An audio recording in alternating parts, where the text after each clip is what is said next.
Привет, ребята! В этом выпуске я хочу поговорить об увлекательных подземных шахтах, расположенных на плато Гиза в Египте. Особенно о шахте Осириса. Плато Гиза всемирно известно благодаря Сфинксу и Великим пирамидам. Если вы посетите Гизу, вы сможете не только полюбоваться ошеломляющими пирамидами, но и увидеть большие шахты, прорубленные глубоко в скале, и пути, ведущие к подземным загадкам. Эти шахты и проходы указывают на подземные камеры или комплексы. Что могло быть там внизу, и какой цели они служили? Вот несколько аэрофотоснимков, показывающих дорогу от Сфинкса до второй Великой пирамиды Хефрена. На земле по теням мы можем различить несколько шахт. Отметим их, чтобы вы могли лучше их разглядеть. Эти прямоугольные шахты имеют разные размеры, неравномерно разбросаны по местности и не ориентированы в одном направлении. Похоже, они размещены бессистемно. На фотографиях этих шахт видна очень впечатляющая и современная обработка камня с резкой под углом 90 градусов. Стволы шахт были вырублены прямо в известняковой породе, что является непростой задачей даже сегодня. Создатели этих шахт были очень изощренными. Мы можем предположить, что эти шахты были выкопаны не просто так, а на основании тщательного планирования и проектирования. Сегодня песок и другие материалы покрывают дно шахт, поэтому мы не можем сказать, насколько глубоко они проникают в коренные породы. Большие шахты в настоящее время закрыты и недоступны для широкой публики. Неужели эта тайна для нас недосягаема? К счастью, есть один подземный объект, который открыт для определенных туристических групп. Если мы увеличим масштаб аэрофотоснимка, то увидим тропу и небольшую шахту. Это шахта Осириса. Она гораздо меньше по сравнению с другими шахтами на карте. И это нечто экстраординарное. Изучая шахту Осириса, мы могли бы собрать некоторые идеи о том, на что похожи большие шахты и для чего они служили. Кроме того, поскольку эти шахты находятся в непосредственной близости от Великих пирамид, мы можем найти важные ключи к вечной загадке существования пирамид Гизы. Сделаем быстрый виртуальный тур по шахте Осириса. Я выделю области, которые привлекли мое внимание. Шахта Осириса – это подземное сооружение с 3 этажами и 3 вертикальными стволами между ними. Это поперечный разрез и 3D-модель. Сначала мы входим по тропе, высеченной в скале, которую мы видели на аэрофотоснимке. Затем мы проходим через короткий туннель и видим первый ствол шахты, который идет вертикально вниз. Спустившись по первому короткому стволу, вы попадаете на первый подземный этаж, который оказался пустым и, кажется, был просто промежуточной зоной. Внизу ствола мы видим явные следы инструмента. После короткого коридора мы выходим ко второму стволу. Это вертикальная шахта глубиной 16 метров или 53 фута, что примерно соответствует высоте 5-этажного дома. Теперь мы на втором этаже. Здесь мы видим большую центральную камеру и 6 окружающих ниш или комнат. Вся конструкция вырезана в скале. В 2 нишах до сих пор хранятся большие саркофаги, каждый из которых, как говорят, превышает вес более 5 тонн.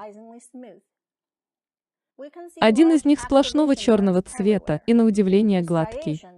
Повсюду можно увидеть большие следы от выработки породы. Полосы расположены равномерно и параллельно. Эти большие унифицированные отметины напоминают следы от резцов современной горнодобывающей техники. Эти многослойные большие параллельные отметины с небольшими изгибами были замечены на многих древних мегалитических памятниках по всему миру. И на самом плато Гиза есть мегалиты с подобными отметинами. Также в подземной камере пирамиды Хуфу присутствует такая же разметка. Это означает, что шахта Осириса и Великие пирамиды, вероятно, были построены одними и теми же людьми и одними и теми же методами. Возможно, что все они были частью одного гигантского плана.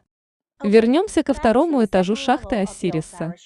На потолке одной из ниш есть область темного красновато-коричневого цвета, которая может быть оксидом железа. На этом уровне были обнаружены осколки керамики и человеческие останки, датированные примерно 500 годом до нашей эры. Однако высеченное в скале сооружение может быть намного старше. Возможно, что люди обнаружили это подземное сооружение и переделали его в гробницу. От второго уровня вниз до третьего уровня ведет третий вертикальный ствол, глубиной примерно 10 метров или 33 фута. Обратите внимание на большие следы от инструмента на стенах шахты. Этот нижний ствол находится в гораздо лучшем состоянии, чем два верхних. Вероятно, из-за меньшей эрозии. Поэтому следы выработки хорошо сохранились. Опять же, эти длинные следы напоминают следы от современных машин. По словам доктора Селима Хасана, который в 1933 году обнаружил шахту Осириса, третий уровень был затоплен чистой водой, что позволило ему увидеть в центре пустой саркофаг. Доктор Хасан 4 года безуспешно пытался откачать воду. Записи говорят, что уровень грунтовых вод в Гизе с течением времени значительно колебался, что может быть причиной затопления третьего этажа. В последние годы этот этаж в основном затоплен.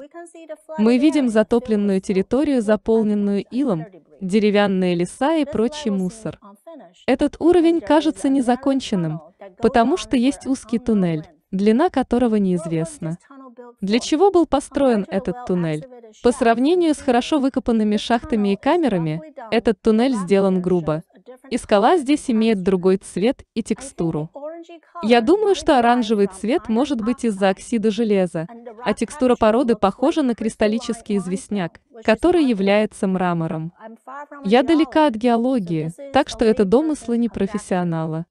Шахта Осириса считается подземной гробницей, которая известна как гробница Осириса. В древнеегипетской религии Осирис был богом плодородия, сельского хозяйства, загробной жизни и мертвых. Но эта так называемая гробница разительно отличается от настоящих древнеегипетских гробниц.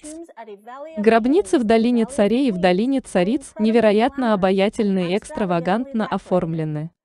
Они демонстрируют богатство и достижения древнеегипетской аристократии.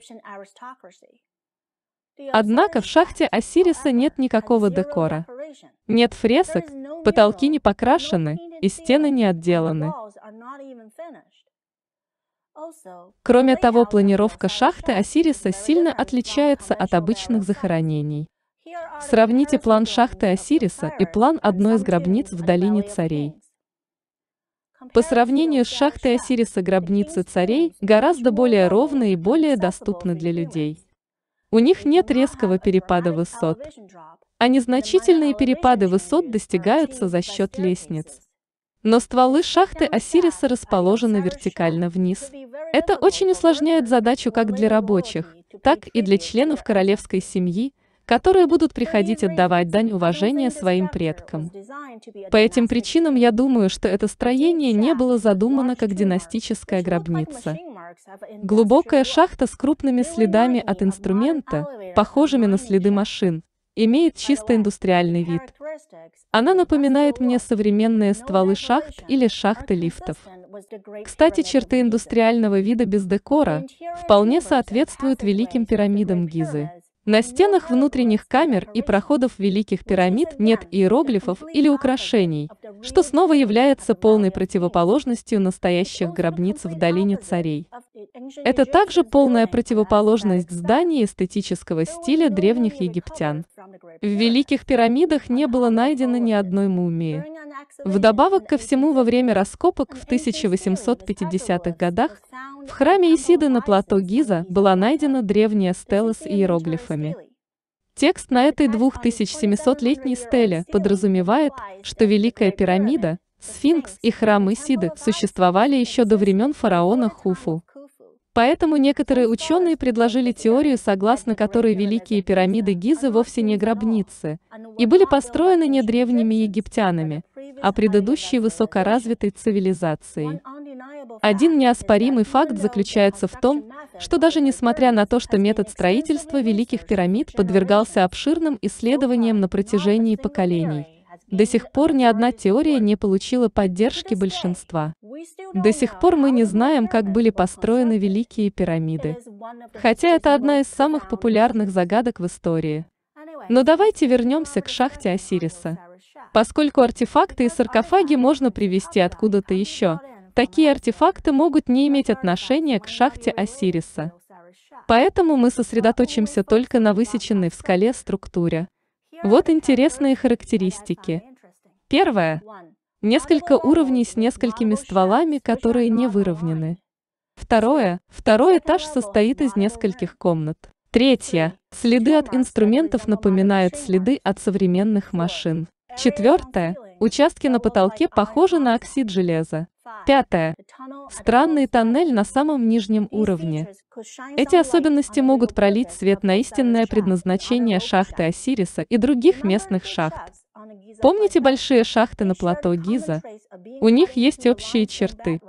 Они все вырезаны в известняковой породе и не имеют каких-либо украшений. Интересно, предполагалось ли, что эти шахты будут соединяться под землей?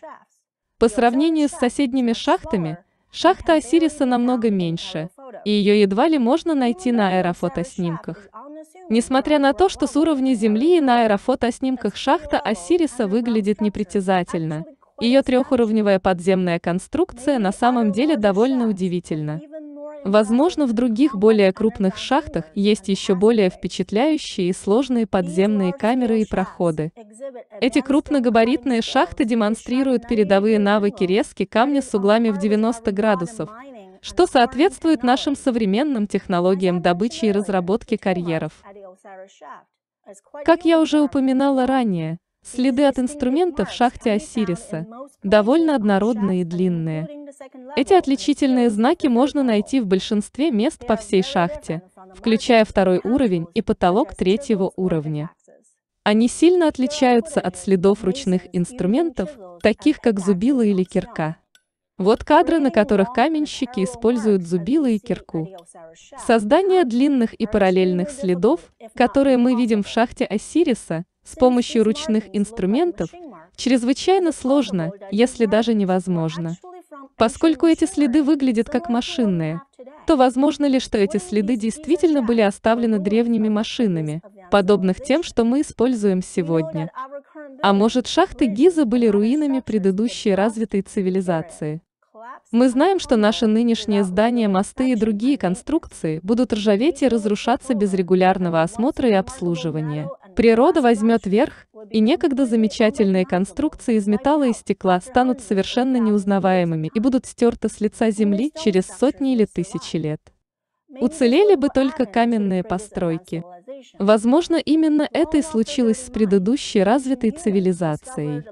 Спустя долгое время после катастрофы древние люди обнаружили оставшиеся каменные пещеры и сооружения, и впоследствии использовали их для своих нужд. Если это было так, и если действительно существовала затерянная цивилизация с такими технологиями, как наша, и шахты Гиза действительно были выкопаны древними машинами, то мы можем сделать обоснованное предположение о назначении шахты Осириса и близлежащих шахт, сравнив их с сегодняшними структурами, которые очень похожи на них. Промышленный вид простых мегалитических шахт наводит меня на мысль, что они были созданы для утилитарных целей. Целью была функция, а не красота. Так какие же современные подземные сооружения похожи на шахту Осириса? Поскольку нижний уровень постоянно затапливается, и старшие поколения местных жителей помнят купание в шахте, означает ли это, что эти шахты были спроектированы как колодцы? В одном видео я говорила о катастрофической засухе, длившейся тысячелетия и совпавшей с резким сокращением численности населения. Если бы шахты Гиза были водяными колодцами, они могли бы вписаться в сценарий засухи. Ах, если бы все было так просто! Древняя история всегда намного сложнее, чем мы думаем. Я говорю о том, что я думаю, что эти стволы не были колодцами.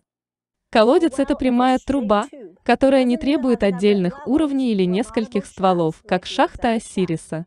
И колодцы не строятся так близко друг к другу, как шахты на плато Гиза. Это нерентабельно. За исключением древней водной системы, которая называется Куанат, и которая используется в регионе Ближнего Востока для транспортировки воды из водоносного горизонта на поверхность, через подземный акведук, на засушливые равнины.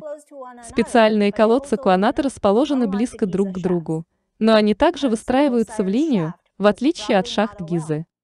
Следовательно, шахта Осириса, вероятно, не была колодцем. Тогда, что же это могло быть? Какова была настоящая цель этих шахт и как эта цель соотносится с пирамидами? У меня есть теория, которая потенциально может объяснить 5 характеристик шахты Осириса, о которых я говорила ранее. Поскольку еще предстоит обсудить много интересной информации, плюс я не хочу слишком затягивать это видео, я решила сохранить свое открытие и выводы для следующего ролика. Ваши идеи пишите в комментариях. Это любопытное существо. Я Тина. А в мире еще много загадок, но в один ролик они все не поместятся. До новых встреч! Спасибо за просмотр. Все ссылки на источники информации в описании под роликом. Так что пишите комментарии, жмите на пальцы, делитесь этим видео с друзьями, подписывайтесь на канал, ну а мы пока поищем что-нибудь интересное для следующего ролика. Монтаж, перевод, озвучка и анимация студии Эльмукон.